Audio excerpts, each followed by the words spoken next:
Hello everyone. Back again with film recaps. In this video, I'm going to recap one of the horror crime films from 2023, titled The Sacrifice Game. Before we get to the storyline, I'd like to wish everyone a happy and great day. Without further ado, let's get straight to the storyline. The movie opens on December 22, 1971, 3 days before Christmas, and we see some people observing a young couple's house in a small town in Canada. These four people then walk toward the house, and as soon as the husband opens the door,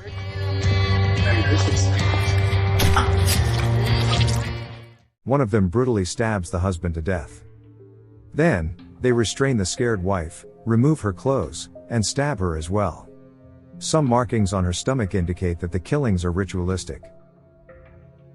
In the next scene, we are taken to Blackvale Academy, an all-girls boarding school. A teenager named Clara suddenly wakes up from her sleep, as if she's seen a nightmare. She looks out of the window, and spots one of her classmates, Samantha, preparing for a jog. Samantha is the quiet girl at school, and she is often ridiculed by her friends. Even today, as she is taking a shower, they abruptly turn off the lights and leave. The scene then cuts to history class, where Miss Rose is talking about witches. She reveals that a deadly fire broke out several decades back and burnt this town. There were only 4 survivors, and they blamed the incident on a witch. During this, Samantha's attention is caught by Clara's disfigured hands. Later, during lunch break, the girls talk about the murders that have terrorized the town as of late. One of them has brought a newspaper headline. It is revealed that the Christmas killers have already killed 3 families this week. The popular girl explains that they follow the same pattern every time. They pick a house with a nice couple, slaughter them with knives and peel parts of their body. Samantha then asks about the symbols that the killers leave behind, and the popular girl assumes that they are related to some satanic shit. The winter holidays are about to start from tomorrow. Most of the girls are relieved that they can go home, and stay away from all this madness here. However, it is revealed that Clara has never been home during the holidays. She doesn't even have any friends, and spends most of her time drawing alone. Most girls think she's an orphan, but no one has ever confirmed it. Meanwhile, Rose goes to see her boyfriend, Jimmy, who works as a chef at the same school. They talk about their future plans, and Rose reveals that her students know about their relationship. That night, Samantha is seen packing her belongings. She can't wait to go home and be with her family after months of separation. Unfortunately, she receives a call from her stepfather, who has some bad news. He can't come to pick her up tomorrow. This means that poor Samantha will have to spend the holidays alone at school. After the call ends, Samantha cries, and she heads to the bathroom to have some alone time. But then, she comes across a distressing sight. Clara is cutting her hands with a knife, and leaving without any explanation. 2 nights until Christmas, the same 4 killers enter a local church, and apprehend the priest. The leader of the group, Jude, lifts up the priest's shirt, which reveals a mark on his stomach. This confirms that they have found the target they were after. Jude uses a knife to carve the man's stomach, and extract a piece of skin. Once their work is done, the macho man of the group, Grant, finishes the priest off by twisting his neck. Back at the school, Clara wakes up from yet another nightmare, and she sees her friends departing for the holidays. Jimmy has been assigned to drive them to the local train station, and he puts a beautiful ring in his pocket, which means he is planning to propose to Rose. He bids goodbye to everyone and leaves with the kids. Now, only Rose, Samantha, and Clara remain at the school. The kids certainly seem disappointed, but Rose promises that they will have a good time. Samantha is still upset by her stepdad's betrayal, so Rose tries to talk to her, but she is in no mood to listen. The girl then reveals that her stepdad told her to try this place out for 1 semester, but now she realizes her stepdad just doesn't want to deal with her, as he doesn't let her come home this Christmas. Hearing this, the caring teacher lifts Samantha's mood by assuring her that she will have an independent life in the future. The teacher then sends her to the basement to get some vodka. Samantha slowly heads downstairs, and she appears a bit scared as this is her first time here. She looks around for a couple of minutes, and finally finds the vodka. But just as she takes a few sips, Clara startles her from behind. Here Clara reveals that she usually comes here to read books from the library. According to her, the books found here are forbidden, and the teachers don't allow anyone to read them. Samantha then apologizes for barging into Clara last night, saying she didn't see anything, but the creepy girl says there was nothing to see. After drinking a few sips of vodka, Clara asks Samantha how her mother died. This shocks the latter, as her mother's death was a secret, but despite the strange feeling, Samantha explains that her mom died in a car accident several years ago. On the other hand, we see the Christmas killers heading somewhere in their car. Jude and the only female member of the gang, Maisie, are having a romantic time at the back. The fourth member, Doug, is driving, but he is clearly distracted by what's going on in the back. But then suddenly, a deer arrives out of nowhere, resulting in an accident. They move it to the side of the road, and prepare to leave. But just then, an officer arrives at the scene. As he interrogates the group about the accident, he spots the eerie piece of human skin on the road.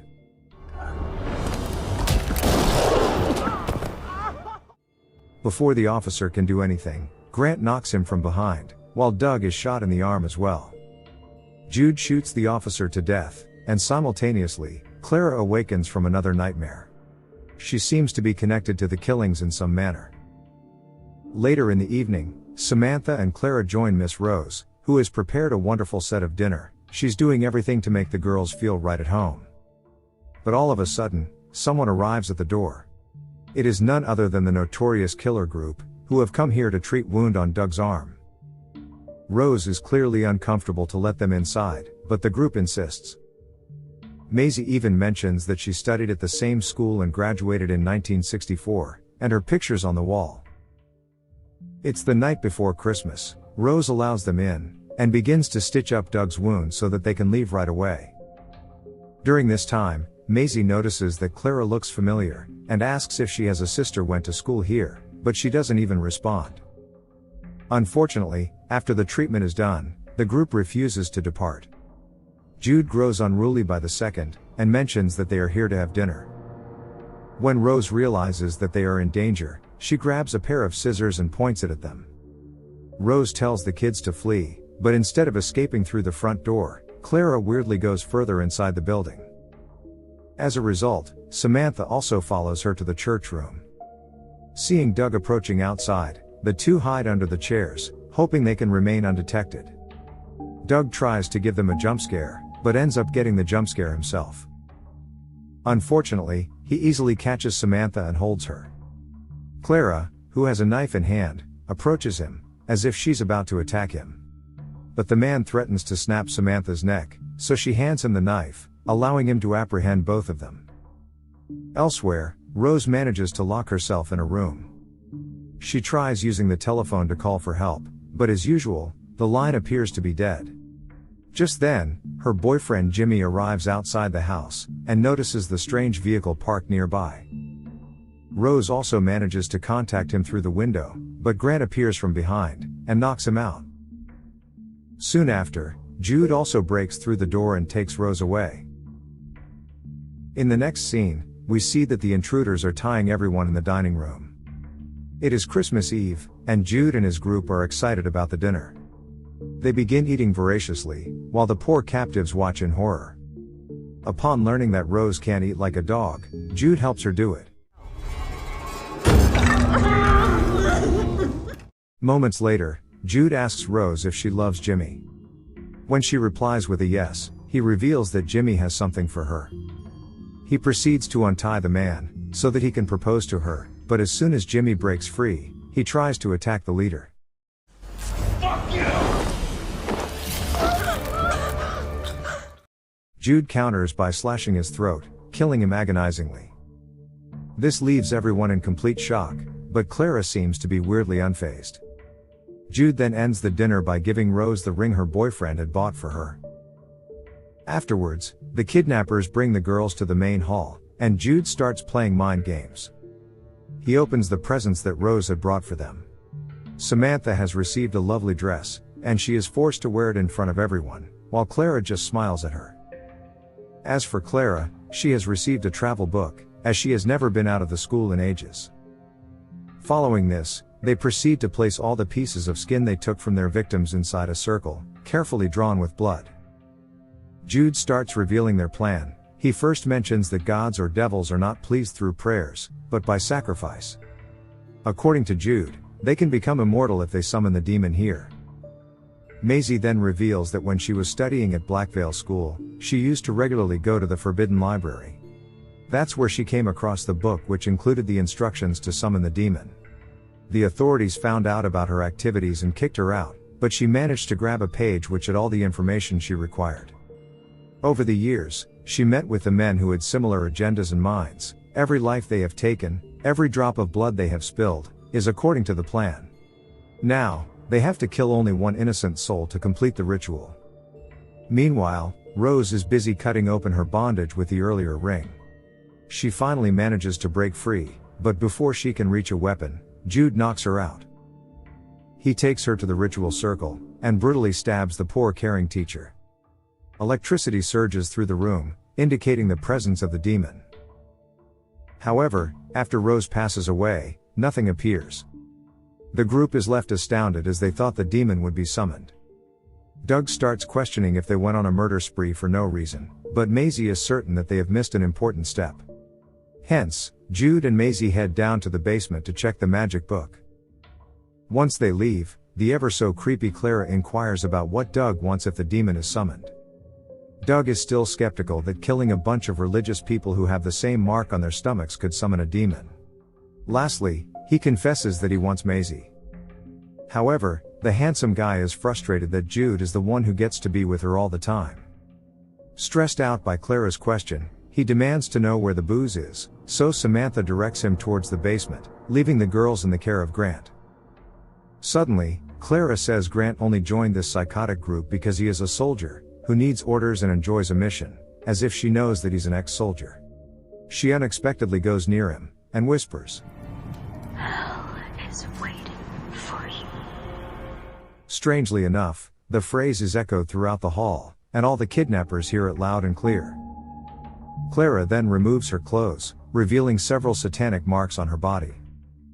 She orders Grant to let Samantha go, and for some reason, he complies.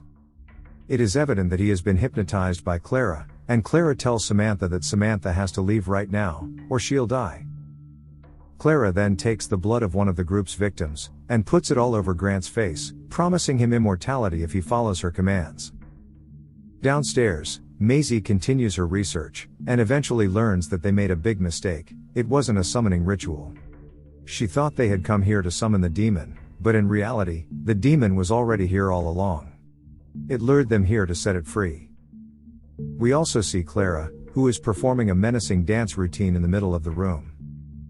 Back to Maisie, she checks her old yearbook in the library, which surprisingly has Clara's picture in it. When she checks all the pictures on the wall, it is revealed that Clara is none other than the demon. She has stayed in this school for several generations, because she cannot escape her body, and that's why she looks familiar. But now that the killers have offered several sacrifices, she is on the verge of escaping. Now only one sacrifice remains, the blood of the guilty. At this point, Jude has gone crazy and proudly thinks that he is the demon. He also starts fighting with Doug to assert his dominance, but then, a completely possessed Grant arrives and separates them. Maisie runs for her life and bumps into Clara, but she is eventually captured and apprehended. Finally, we return to Samantha, who reaches a payphone, and immediately alerts the authorities about the situation. But she also doesn't want to wait for too long, so she grabs a weapon, and heads inside the house to save her friend. Back inside the dining room, Clara has turned the tables, and now she's the one initiating the ritual. At first, she reveals her backstory. A very long time ago, the people of this town tried to summon her by setting fire everywhere. However, they soon changed their mind, as they were not sure what they were getting themselves into. This caused Clara to be trapped in this house. She could neither die, nor go out of the premises. But as the years passed, she took the form of a student and started manipulating others. She even put the ritual book in the library, which was found by Maisie. Now, she needs one last sacrifice to finally be free, which is the blood of the guilty. But the tricky part is that 4 of them have to hurt themselves or each other. She then orders Grant to torture the tied-up killers.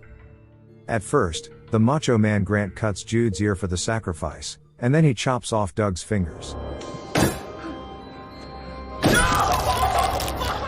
Grant even tortures himself as part of the rules, and as the three of them scream in pain and fear, he finally stabs Doug and Jude through the chest, killing them instantly. Now, it's Maisie's turn to be sacrificed, but when Grant proceeds to finish her off, she starts manipulating him, saying they can run away together and live a happy life.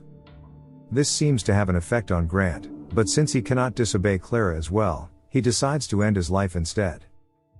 Suddenly, Samantha barges through the door, saying she is here to save her friend, and Maisie manages to escape Clara's ritual.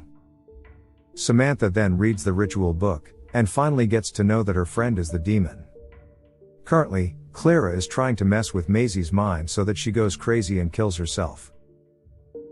Overwhelmed by everything that is happening, Samantha keeps on insisting her friend to stop. She disrupts her concentration numerous times, allowing Maisie to reach the front door, but Clara manages to lock it. Here Clara gets enraged because Samantha ruined her ritual by returning here, but Samantha just wanted to save her.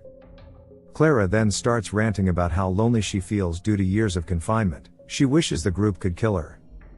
Hearing this, Samantha finally understands her situation and decides to help, while the building starts shaking. Clara asks that Samantha free her by killing Maisie, as she's unable to do it. When the front door has opened, Samantha stabs Maisie in the back with an axe, killing her on the spot. This completes the ritual, and Clara is now finally allowed to leave the school after decades. The movie ends as the cops arrive at the scene, and inspect the bodies, while Samantha and Clara are leaving to travel the world together. Okay guys.